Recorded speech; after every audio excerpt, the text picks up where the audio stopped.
మా BRS party తరఫున కేసీఆర్ గారి ఆదేశాల మేరకు నేను వ్యవసాయ శాఖ మాజీ మంత్రివర్యులు పెద్దలు నిరంజన్ రెడ్డి గారు, మా ఇతర మిత్రులు, చైర్మన్లు, ప్రజాప్రతినిధులు మా వాదన వినిపించడం కొరకు, మా అభ్యంతరాన్ని చెప్పడం కొరకు దాంట్లో హాజరు కావడం జరిగింది.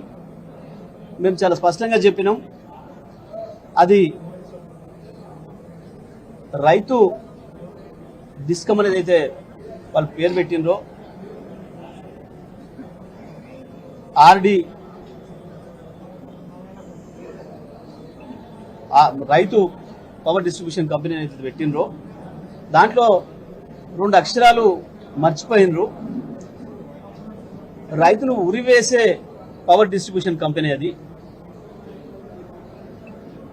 రైతులకు ఇచ్చే ఉచిత విద్యుత్తును లేకుండా చేసి రైతును చీకట్లకు నెట్టడానికి ఏర్పాటు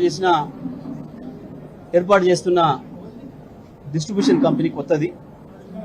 ఇది రైతాంగం అందరూ కూడా దీని విషయంలో అప్రమత్తం కావాల్సిన అవసరం ఉంది. వాస్తవానికి గత 5 సంవత్సరాలు కేసీఆర్ గారి నాయకత్వంలో నిరాఘాటంగా 24 గంటలు రైతులకు కూడా నాణ్యమైన విద్యుత్తును సరఫరా చేసినాం, మిగతా అన్ని రంగాల వినియోగదారులతో పాటు. జూన్ 2014న రాష్ట్ర ప్రభుత్వం కేసీఆర్ చేతిలోకి వస్తే తెలంగాణలో కేవలం నవంబర్ నాటికే గృహ వినియోగదారులకు కావచ్చు, వాణిజ్య వినియోగదారులకు కావచ్చు, పారిశ్రామిక వినియోగదారులకు కావచ్చు 24 గంటల విద్యుత్తును ఇచ్చే కార్యక్రమాన్ని ప్రారంభం చేసిండ్రు.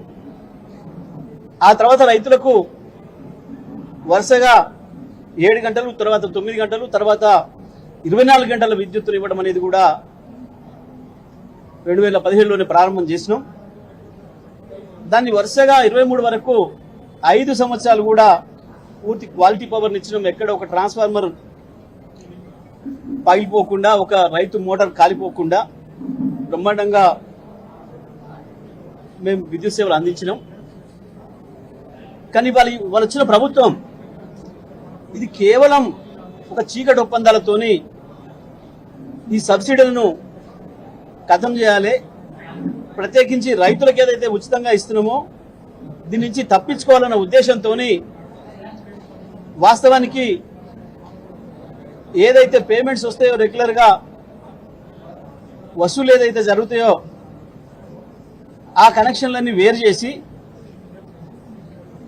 కేవలం సబ్సిడీలు ఇచ్చే కనెక్షన్స్ను వేరు చేసి ఒక పథకం ప్రకారం వాటిని వేరే వాళ్ళకి అప్పచెప్పడం కొరకు, పూర్తి ప్రైవేటీకరణ చేయడం కొరకు చేసే కుట్రలో భాగంగానే ఇవాళ ఈ 3వ డిస్కామ్ ప్రతిపాదన తప్ప ఇంకోటి కాదు.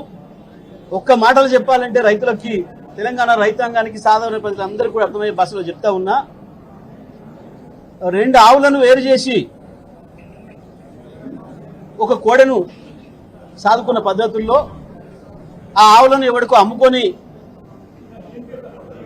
ఈ ఉత్త కోడను బర్లను తీసేసి దున్నపోతును పెట్టుకున్న పద్ధతుల్లో ఈ ప్రయత్నం. ఆ తర్వాత ఈ దున్నపోతు కూడా పనిచేయదురా, ఇది ఎందుకు అనవసరంగా, ఇది ఒకటే ఉంది, దీన్ని కూడా కోతకిద్దామని చెప్పి చేసే ఆలోచన తప్ప ఇది ఇంకొకటి కాదు. రైతాంగం అందరూ కూడా దయచేసి అర్థం చేసుకోవాలి. దీని మీద పెద్ద ఎత్తున యుద్ధానికి సిద్ధం కావాలి తప్ప రైతాంగం మీరు ఊరుకొని కూర్చుంటే మాత్రం మార్గం లేదు. ఈ ప్రభుత్వం ఇదే పద్ధతిలో దుర్మార్గంగా ముందుకు పోతుంది.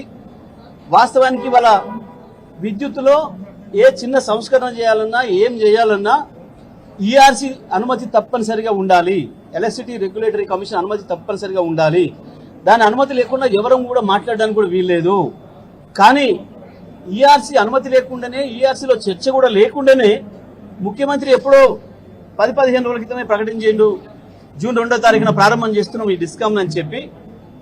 ఇవాళ ఈ విషయాన్ని కూడా మేము ఈఆర్సీ ముందుకు తీసుకొచ్చినాం.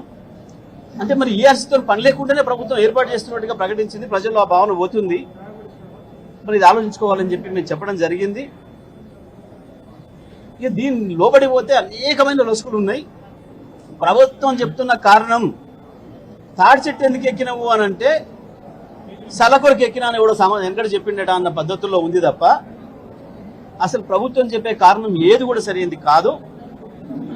డిస్కమ్లకి ఏదైనా సమస్య వస్తే ఇంకొకటి వస్తే దానికి ప్రత్యామ్నాయ పద్ధతులు ఉన్నాయి, ప్రభుత్వాలు బాధ్యత తీసుకోవాలి, చెయ్యాలి, అంతే తప్ప ఇంకొక మాట కూడా స్పష్టంగా ప్రభుత్వం అధికారులతో చెప్పించింది.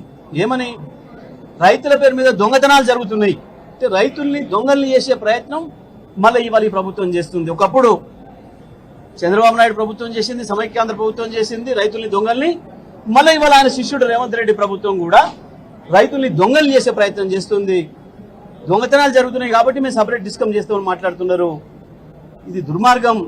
ఇంకొకటి కూడా దీని ద్వారా రైతాంగం ప్రధానంగా తెలుసుకోవాల్సింది, మీకు ఇప్పుడున్న లైన్మెన్లు అందరూ పోతారు, కేవలం మండలానికి ఒక్కరు లేదా ఇద్దరు, పెద్ద మండలం అయితే ఇద్దరు, చిన్న మండలం అయితే ఒకరే లైన్మెన్ ఉంటాడు. మొత్తం ఒక్కొక్క ఆయనకి 600-700 ట్రాన్స్ఫార్మర్లు, దాదాపు వేలాది రైతులు కనెక్షన్లు ఉంటాయి. మరి ఒక్కొక్క లైన్మెన్ ఏ ఊరికి రావాలి, ఎవరు ఫోన్ చేస్తే రావాలి పవర్ పోతే. ఇంకొకటి మీ సబ్ స్టేషన్ దగ్గర పోవడానికి వీల్లేదుగా ఇప్పటి నుంచి రైతులు. ట్రాన్స్ఫార్మర్ వరకే మన పరిధి తప్ప ఇక సబ్ స్టేషన్లన్నీ వేరే వాళ్ళకి పోతున్నాయి, అవి మనకు ఉండటం లేదు, రైతులకు ఉండటం లేదు. మీరు ఏం చూసినా మీ మోటార్ కాడి నుంచి వెళ్ళి ట్రాన్స్ఫార్మర్ కాడికి పోయి తొంగి చూసి రావాలి తప్ప, కరెంటు రాకపోతే కూడా మీరు కేవలం లైన్మెన్ అడగాలి తప్ప పైన అడగడానికి కూడా లేదు.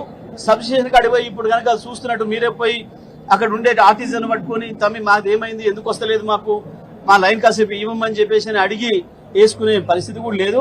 మనం ఇంతకుముందు చూస్తుంటే గతంలోనే ఈ ముఖ్యమంత్రి అసెంబ్లీలో మాట్లాడినట్టు తండ్రి చచ్చిపోతే నీళ్లు పెట్టుకోవడానికి కూడా కరెంట్ లేకపోతే నేను ఏఈకి ఫోన్ చేసి డీకి ఫోన్ చేసి నేను కరెంట్ తెచ్చుకున్నా స్నానం చేయడానికి అని చెప్పి చెప్పిండు. ఇప్పుడు అవకాశం కూడా లేదు, ఇప్పుడు వాళ్ళ నాయన సరే పాపం చచ్చిపోయింది కానీ బతుకుంటే వాళ్ళ నాయన చచ్చిపోతే ఇప్పుడు మళ్ళా నీళ్ళు ఇవ్వమని చెప్పి అడగడానికి డీని అడగడానికి కూడా లేదు. ఇప్పుడు అటువంటి దుర్మార్గమైన చట్టాన్ని తీసుకొస్తున్నాడు ఇవాళ ఈ డిస్కమ్ అనేది, రైతు డిస్కమ్ అనేది. ఇది రైతులకు ఉరివేసే డిస్కమ్ తప్ప ఇంకోటి కాదు.